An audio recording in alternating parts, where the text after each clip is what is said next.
वर्ष 1946। एक तरफ जहां भारत आजादी हासिल करके इतिहास रचने की ओर अग्रसर था, वहीं गुजरात के एक छोटे से गांव आनंद में करवट ले रही थी एक महान क्रांति।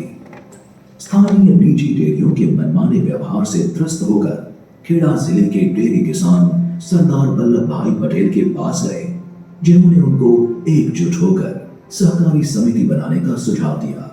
तब अपने संसाधनों पर नियंत्रण प्राप्त करने के उद्देश्य के साथ सहकारी समिति बनाने के लिए दो गांव श्री त्रिभुवन दास पटेल के नेतृत्व में साथ आए। जब तत्कालीन बॉम्बे सरकार ने संघ को पंजीकृत करने से मना कर दिया, तो किसानों ने उठाया एक अकल्पनीय कदम। वे दूध हड़ताल पर चले गए। 15 दिनों के दूध के अकाल के बाद अड़ियल सरकार को झुकना पड़ा और सरकार की शक्ति ने खेड़ा दुग्ध संघ की स्थापना के साथ भारतीय इतिहास में लिखा एक नया अध्याय। वर्ष 1964 तक यह छोटा सा सहकारी दूध संघ एक आंदोलन बन चुका था।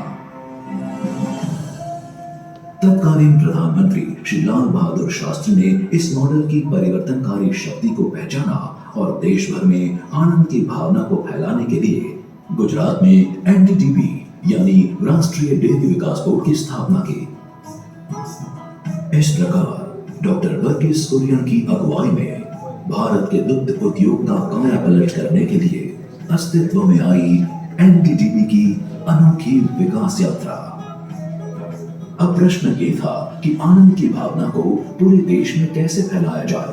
जरूरत थी धन, कुशल जनशक्ति, धैर्य और संयम की, लेकिन सबसे बड़ी आवश्यकता थी एक दूरदृष्टि की। यह दूरदृष्टि वर्ष 1970 में ऑपरेशन फ्लड के रूप में सामने आई, जो थी विकास हेतु दुनिया की सबसे बड़ी खाद्य सहायता।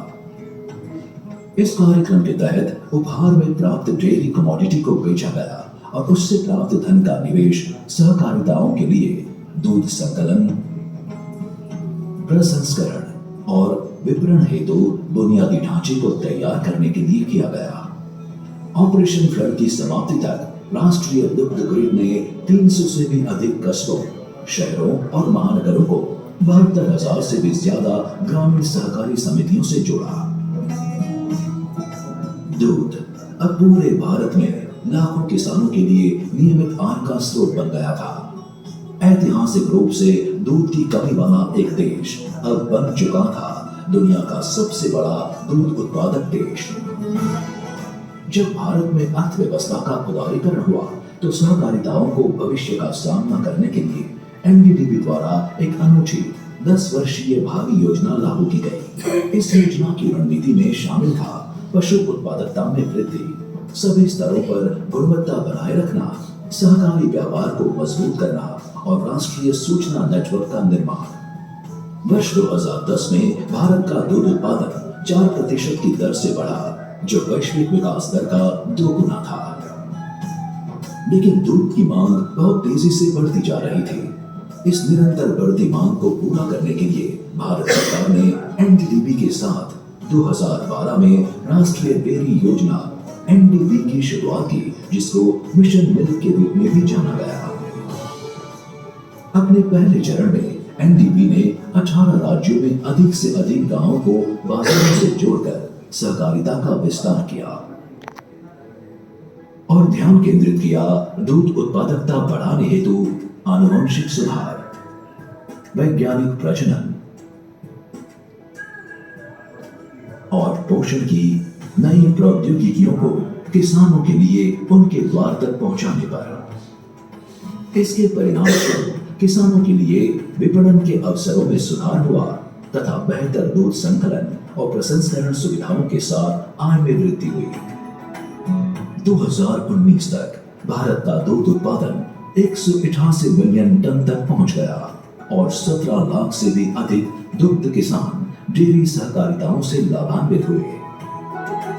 पिछले कई सालों से एनडीडीबी ने विभिन्न पहलों का नेतृत्व किया है, जो देश भर के डेयरी उद्योग की प्रगति और विकास में एक प्रेरणा शक्ति रही है।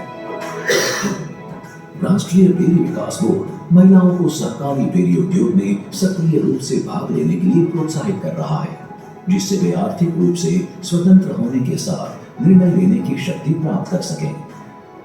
इनाफ भारत सरकार और एनडीडीबी द्वारा विकसित एक अनोखी सूचना नेटवर्क प्रणाली है जो पशु उत्पादकता से संबंधित गतिविधियों की निगरानी करती है।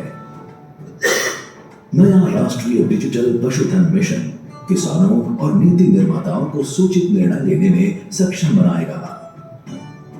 ई गोपाला और एनडीआईबी जैसी उपयोगी एप्लीकेशंस डेयरी क्षेत्र के डिजिटल इकोसिस्टम को उन्नत बनाने के लिए विकसित किए गए हैं। भारत सरकार के साथ मिलकर एनडीडीबी केंद्रीय क्षेत्र की योजना राष्ट्रीय गोकुल मिशन को लागू कर रही है, जिससे देशी पशुधन विकास को आनुवांशिक सुधार और उन्नत प्रजनन प्रौद्योगिकियों के माध्यम से मिल रहा है बढ़ावा। डेयरी बोर्ड 9 राज्यों में दूध उत्पादक संघों को संगठित बाजारों तक पहुंचाने के साथ डेयरी प्रसंस्करण और वितरण के बुनियादी ढांचे को उन्नत बनाने में जीका एवं भारत सरकार की वित्तीय सहायता का उपयोग कर रहा है।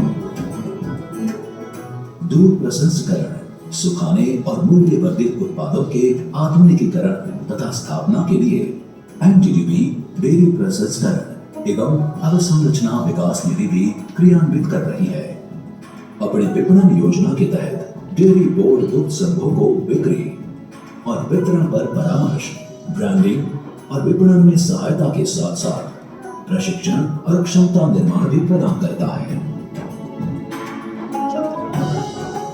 डेयरी बोर्ड की सहायता से भारतीय मानक ब्यूरो BIS ने अपने उत्पादन प्रमाणन में गुणवत्ता चिन्ह को शामिल करने के साथ दूध एवं दूध उत्पादों के लिए अनुरूपता मूल्यांकन योजना को भी विकसित किया।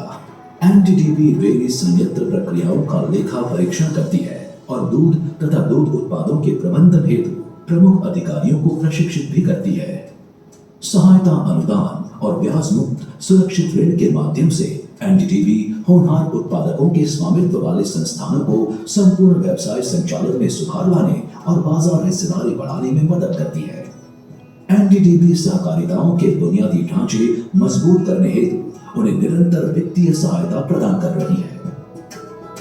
विभिन्न राज्य सरकारों के अनुरोध पर एनडीडीबी कई दुग्ध संघों एवं महासंघों का कुशलता से प्रबंधन करती है, जिससे वहां के डेयरी किसानों को दूध का सर्वोत्तम मूल्य प्राप्त हो।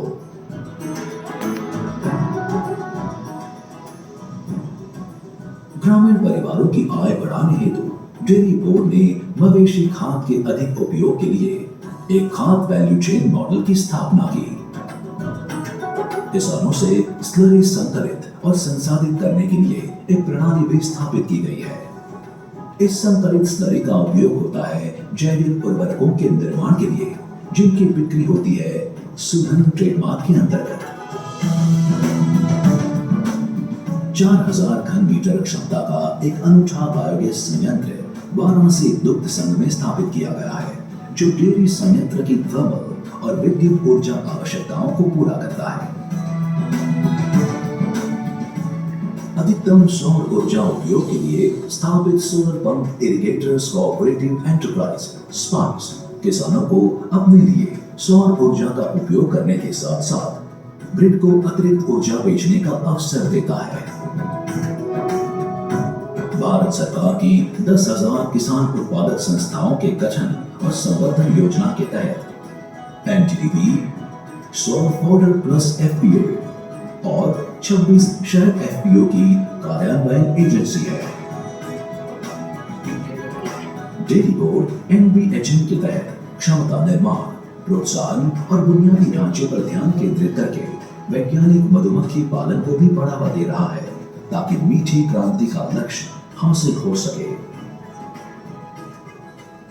एनडीडीबी फाउंडेशन फॉर न्यूट्रिशन का गिफ्ट मिल्क कार्यक्रम सरकारी स्कूल के विद्यार्थियों को पोषण संबंधी सहायता प्राप्त करने में मदद करता है।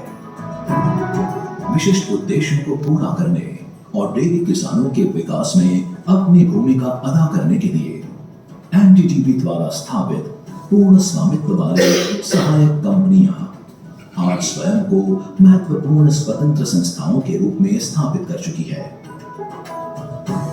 सहकारिता मंत्रालय ने 3 राष्ट्रीय स्तर की बहुराज्य सहकारिताएं स्थापित की हैं। नेशनल कोऑपरेटिव ऑर्गेनिक्स लिमिटेड अपने मुख्य प्रमोटर एनडीडीबी के साथ जैविक उत्पादों की पहुंच बाजार तक बढ़ाने पर ध्यान केंद्रित करेगा। भारतीय बीज सहकारी समिति लिमिटेड, जिसका एक प्रमोटर एनडीडीबी भी है, अपनी आपूर्ति श्रृंखला में अच्छी गुणवत्ता वाले बीज के उपयोग संबंधी गतिविधियां संचालित करेगा। जबकि राष्ट्रीय सहकारी निर्यात लिमिटेड, जिसका मुख्य प्रमोटर गुजरात सहकारी दुग्ध विपणन संघ है, डेयरी उत्पादों के निर्यात को बढ़ावा देने की दिशा में काम करेगा। भारतीय डेयरी उद्योग को वैश्विक मंच पर प्रतिष्ठित करने के प्रयास के तहत अंतरराष्ट्रीय डेयरी फेडरेशन की भारतीय राष्ट्रीय समिति के सचिवालय के रूप में एनडीडीबी ने 48 वर्षों के अंतराल के बाद भारत में आईडीएफ विश्व डेयरी शिखर सम्मेलन का आयोजन किया। धरती पर प्रवाहित एक पोषक नदी की तरह एनडीडीबी बदल रहा है संपूर्ण डेयरी परिदृश्य को। समुदायों के सशक्तिकरण द्वारा जनजीवन को समृद्ध बनाकर प्रदान कर रहा है प्रगति और संपन्नता की एक स्थायी विरासत।